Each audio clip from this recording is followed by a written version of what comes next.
سلام به ولاگ دیگه با من خوش اومدید بچه ها. امروز روز فردای کریسمسه، یعنی دیروز کریسمس بوده و روز فردای کریسمس توی کشور انگلیس و کشورهایی که مشترک و منافعن با انگلیس مثل استرالیا و همینطور کانادا روز باکسینگ دیه. حالا این روز باکسینگ دی اصلا چیه؟ دقیقاً یه چیزی مثل بلک فرایدی میمونه که یه روز بعد روز کریسمسه و تو این روز همه برندها و همه مغازه‌ها تخفیفای خیلی خیلی بزرگ میذارن، به خاطر همین خیلی شلوغ میشه.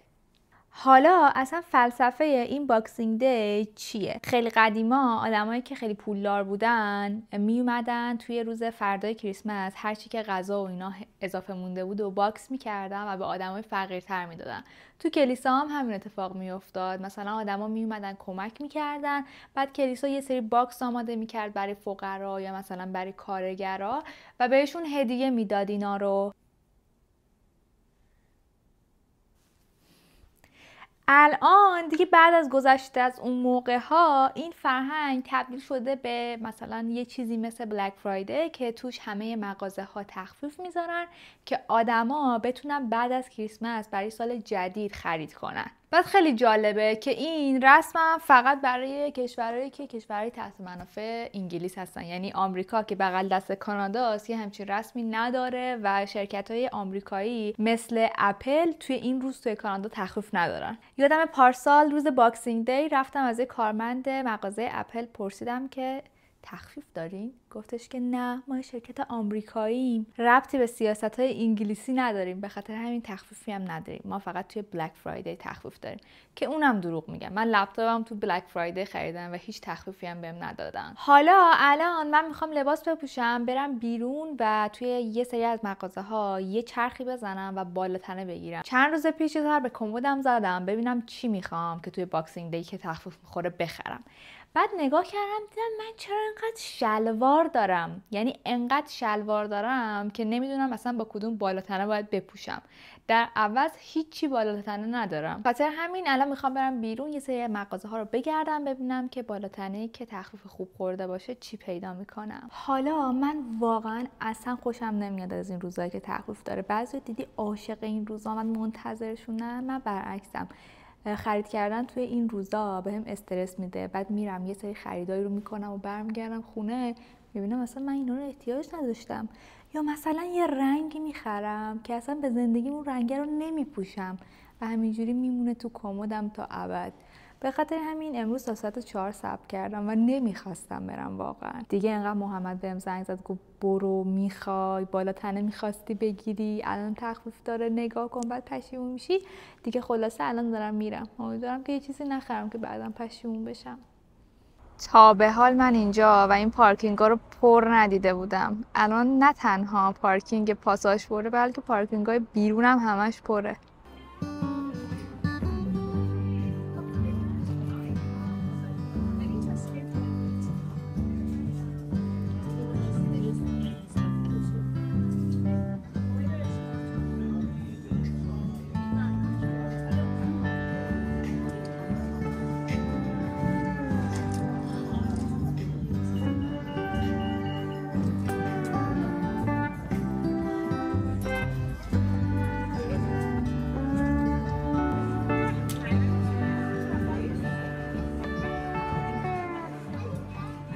به نظرتون چطوره؟ البته الان شلواری که باش پوشیدم اصلا مناسب نیستش، به خاطر این زیپ اینجاش که مشخصه و باد کرده خیلی فرم قشنگی نداره، اما در کل به نظرم خیلی شیکه، مخصوصا اگه با یه دامن ماکسی پوشیده بشه. ببین اینم پوشیدم، به نظرم خیلی بامزه است. شلوارش یه حال لختی داره که خیلی به نظرم شیک وای میسته تو تن. بالاتنش هم منطقیه، تازه با لگم فکر کنم خوب بشه. فکر کنم برش دارم.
این وقت سال اینقدر شهر یا خوشگل میشه چون هر جا که میری یه حال هوای کریسمسی گوگولی داره، درخت کریسمسی گذاشتن، موزیک کریسمسی همه جا پلیه، دکور کریسمسی دارن، همه لذت میبرن. من همش دارم فکر میکنم که هفته دیگه سال جدید شروع میشه. حالا یکی از چیزایی که واقعا دلم میخواد که تو سال جدید تغییرش بدم همین دوتا چیزیه که الان دارم میخورم، شیرینی و همینطور قهوه که چند وقتی میشه شیرینی خوردم زیاد شده. مثلا کرواسان خیلی زیادتر میخورم، دونات مثلا خیلی خوشم اومده و دارم زیادتر میخورم. مثلا بعضی وقت میرم سرچ میکنم ببینم کجای شهر دونات خوشمزه داره که بریم بخوریم. حالا نه اینکه خیلی زیاد باشه ها، اما حداقل هفته 2 بار پیش میاد که من بخورم و احساس میکنم که قبلا خیلی کمتر، ماهی 2 بار بود واقعا، الان هفته 2 بار یهویی خیلی زیادتر میشه. قهوه هم همینطور، قدیم روزی یه دونه میخوردم اما الان حداقل روزی 2-3 تا قهوه میخورم و وقتی میخورم تپش قلب میگیرم، مثلا سطح اضطرابم میره بالاتر و دلم میخواد که واقعا این دوتا عادت رو توی سال جدید تغییر بدم. اما در کل متوجه شدم که همینجوری نمیتونی یه عادت رو تغییر بدی. مثلا بگی که من دیگه تصمیم دارم که قهوه نخورم، من دیگه تصمیم دارم که شیرینی نخورم، کمتر بخورم. باید یه چیزی دیگه جایگزینش بکنی که بتونی انگاری که به مغزت یه باجی بدی که در مقابل اینم کمکت کنه که تو بتونی این عادت رو ترک کنی. مثلا برای همین قهوه چیزی که بهش فکر کردم اینه که برم دمنوش‌های خوشمزه و متنوع رو امتحان کنم و مثلا هر وقت که دلم قهوه میخواد برم یه دمنوش خوشمزه برای خودم دم کنم و بخورم، یا مثلا ماچا رو یه ذره سعی کنم جایگزین قهوه کنم. قدیم از ماچا خیلی خوشم نمیومد اما الان جدیدن یه برندی از ماچا رو امتحان کردم که دارن نظرم در مورد ماچا تغییر میکنه. اما حالا به عنوان آخرین چیز میایید که دارم توی سال 2024 میخورم، دلم میخواد که لذت ببرم ازش.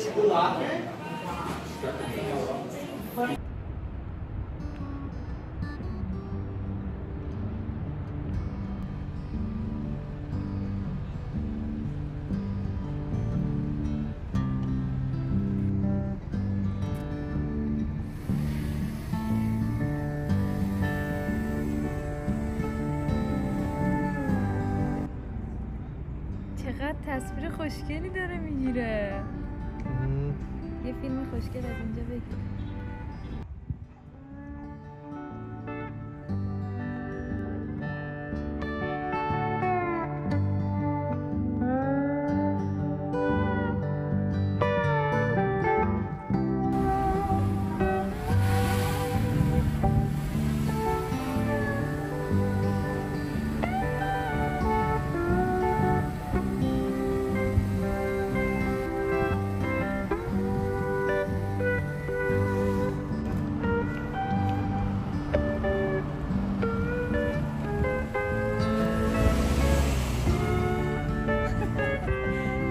ماشین از روش رد میشد. یارو داری راه چرا این میاد بقیده میاد سان این دستا.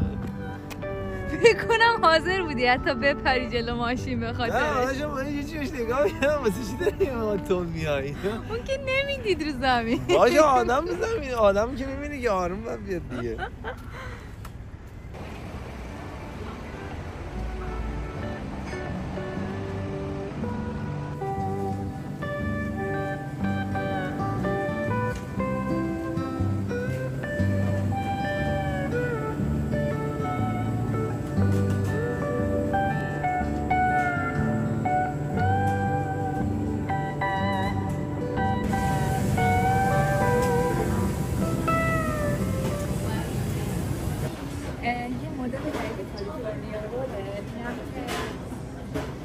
همون مدل خوش‌عزاست که ریش حالت می‌داره.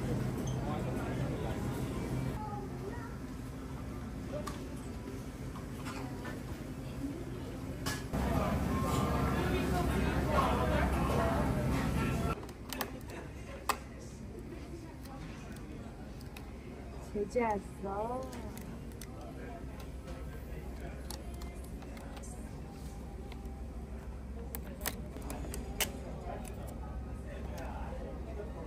کلا این 2 باکس سوشی و 2 میسو سوپ شد $28.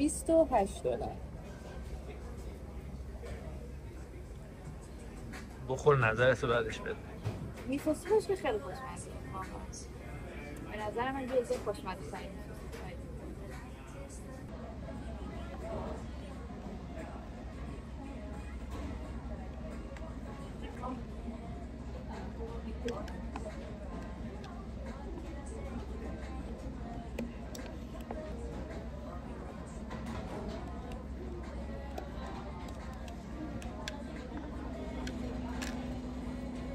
خیلی خوشمزه.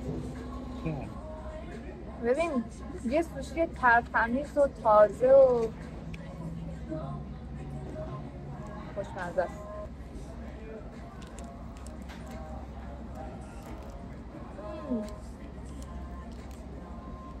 ببین این خیلی خوشمزه. نمیدونم این روش چیه. پنیره فکر کنم. پنیر انده. باربیکیوشون هم کرده. فکر میکنم.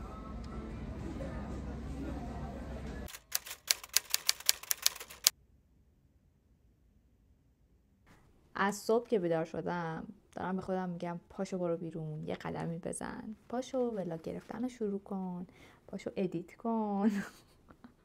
اما نمیدونم چرا انقدر انرژی امروز سنگین و ساکنه. هیچ کاری نکردم تا الان. البته از حق نگذریم خودم رو قانع کردم 2 ساعت ادیت کردم، اما از صبح بلند شدم و الان ساعت 3 بعد از ظهره و همین 2 ساعت ادیت و درست کردن غذا تنها کارهایی بوده که امروز انجام دادم. بقیهش همینجوری گذشته، اما نمیخوام واقعا بقیه روزم همینجوری سپری بشه و کلا روز تموم بشه.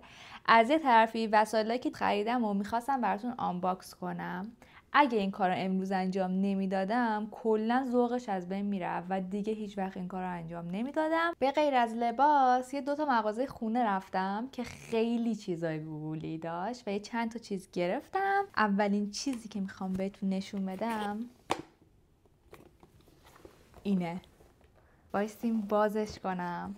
من نمیدونم قدیم خیلی مثلا چیزای مدرن و اینا رو دوست داشتم، دکوراسیون مدرن رو بیشتر دوست داشتم، اما الان دکوراسیونی که یه ذره تاچ کلاسیک یا حتی مثلا وینتیج توری هم توش داشته باشه منو جذب خودش میکنه، در صورتی که به سلیقه خودم باشه، نه اینکه کاملا وینتیج باشه.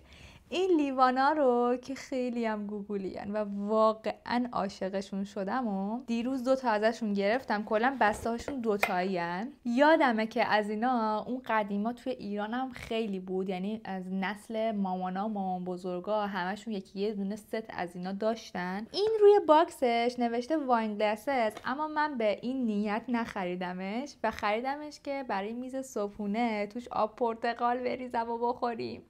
دومین چیزی که گرفتم وقتی که به این فکر کردم که سر میز صبحونه توی اون آب پرتقال بخوریم، این جانونی بود که دقیقاً همرنگش بود و خیلی بهش میومد. این منافذش هم باعث میشه که وقتی نون رو گرم میکنی و میذاری توش عرق نکنه نون. به واسطه همین میز صبحونه یه خرید دیگه هم انجام دادم و اون اینه که کلاً تم میز صبحونه رو توی سبز نگه دارم. این 2 زیر بشقابی‌های بامزه و گوگلی که یه دوختی روشون داره و این دوختا دقیقا مرتبطش میکنه به وینتیج بودن و باعث میشه که کلا میز صبحونه‌مون یه میز صبحونه شیک و وینتیج بشه. واقعا به خاطر اینکه فقط به قصد صبحونه اینا رو گرفتم دیگه ازشون 4 نگرفتم که اگه یه وقت مهمون داشتیم مثلا شامم ازش استفاده کنم.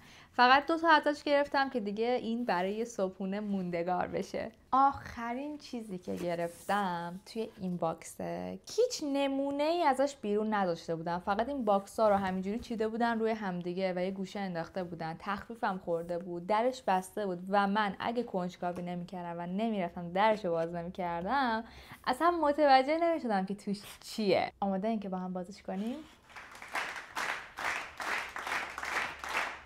حتی نمیشه فکرشو کرد که چیه. خودم هم سورپرایز شدم وقتی دیدمش. یه آجر شیشه‌ای که روش نوشته why not.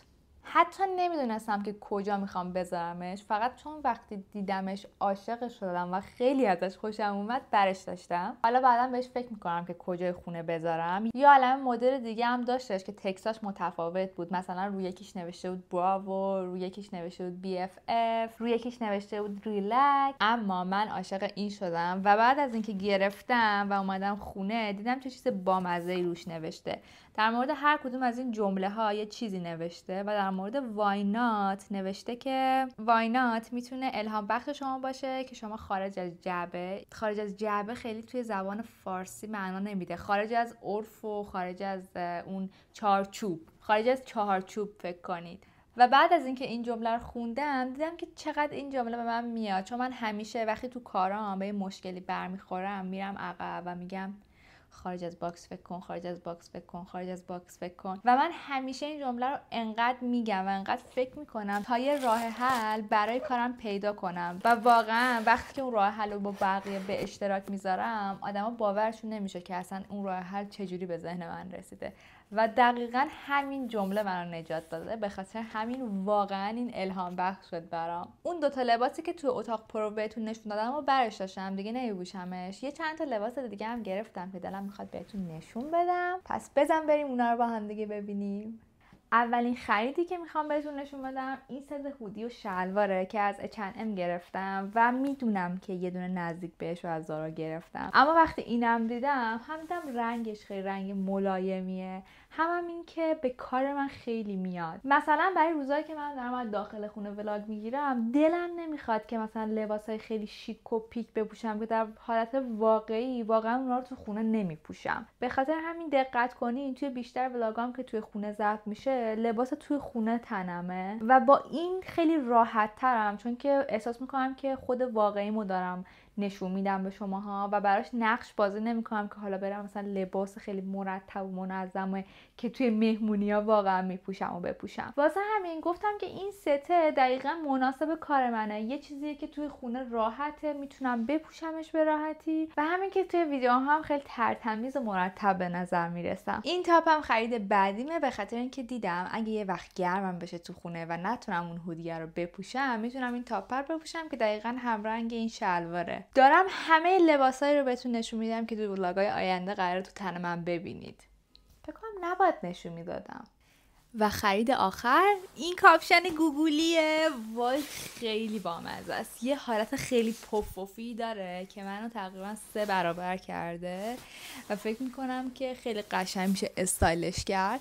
کوتاهه به خاطر همین خیلی مشکل ساز نمیشه استایل کردنش و همین طور رنگش هم یه رنگ خیلی بامزه قهوه‌ایه که فکر نکنم توی دوربین رنگش شما بتونید خیلی دقیق ببینید. به نظر خودم که خیلی بامزه است. از اون موقعی که باهاتون شروع کردم به صحبت کردن تا الان کمتر از 1 ساعت میگذره، واقعا فکر کنم 40 یا 45 دقیقه شده باشه، اما هوا کاملا تاریک شد. البته بگم الان واقعا وسط روزیم، یعنی ساعت 4 و هوا تاریک شده. الان میخوام یه دونه قهوه برای خودم درست کنم که انرژیم برگرده که بتونم کارامو انجام بدم. اصلی ترین کاری که باید انجام بدم اینه که یه عالمه خرید هستش روی زمین که باید جابجاشون کنم، چون محمد امروز رفته کاسکو و خرید ماهیانه کرده و من باید خریدایی که آورده رو جابجا کنم. پس قهوه رو بزنیم بریم سراغ کارمون. گفتم در حال اینکه میخوام قهوه‌مو بخورم بیام از توی آمازون واقعا دیگه هم ماچا سفارش بدم، هم از این بیلبیلک‌های ماچا، از این چوبا که باهاش، چوبای بامبو که باهاش به همش میزنن. خوبی ماچا نسبت به قهوه اینه که ماچا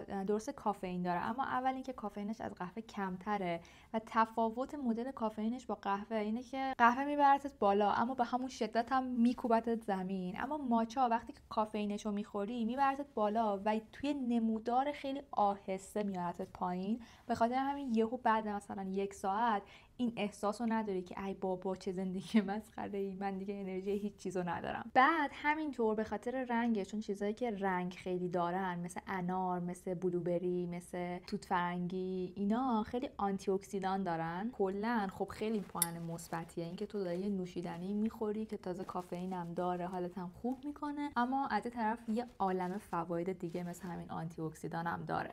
ببین بیخیالش شدم.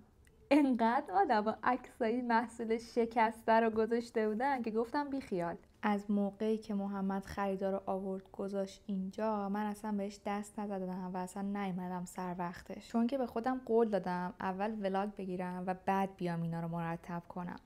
الان که اومدم سر وقتش اینو دیدم. برام گل خریده. ای خدا.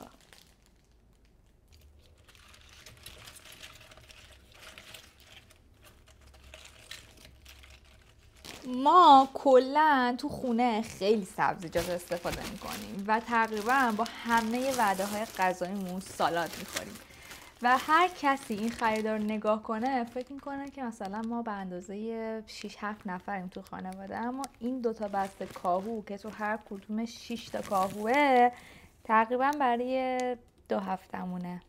با این اسفناجام قراره که لازانیای اسفناج درست کنم، چون که یه مهمون عزیز داریم که گیاهخواره و بعد براش غذای مخصوص درست کنم.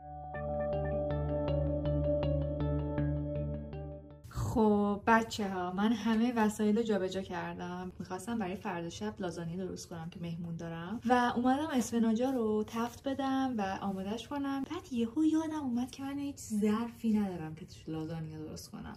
به خاطر همین الان لباس پوشیدم، همه چیزم ضد آب پوشیدم سر تا پا، چون بیرون یه بارونی داره میاد که نگم براتون. برم فروشگاه، خدا رو شکر فروشگاه نزدیکه، میرم و یه ظرف بگیرم برگردم.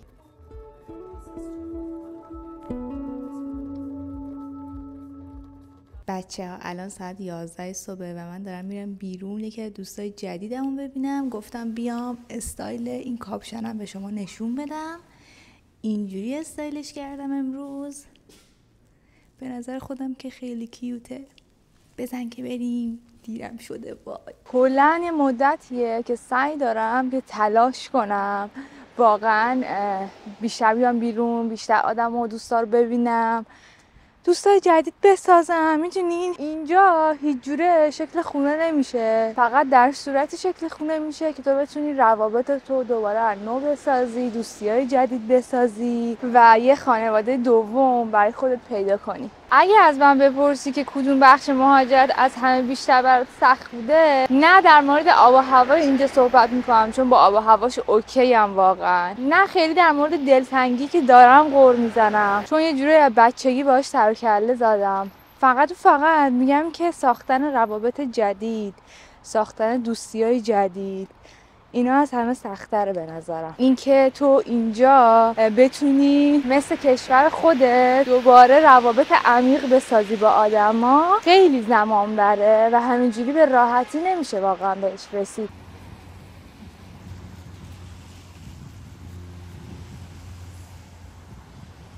چراغ برای اومدن سبز نمیشه.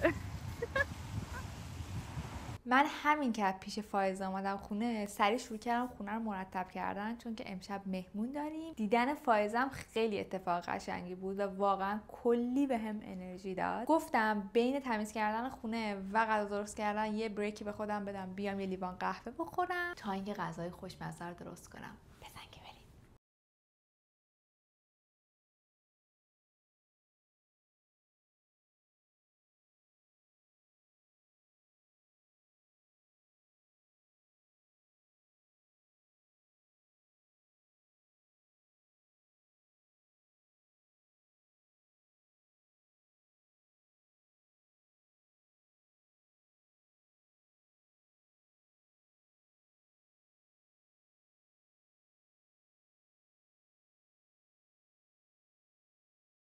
درست کردن غذای خوشمزه تموم شد. من گفتم که بیام آماده بشم و تا یادم نرفته بهتون بگم که شما که الان دارین این ولاگو میبینین من در حال آماده سازی ولاگ بعدیم.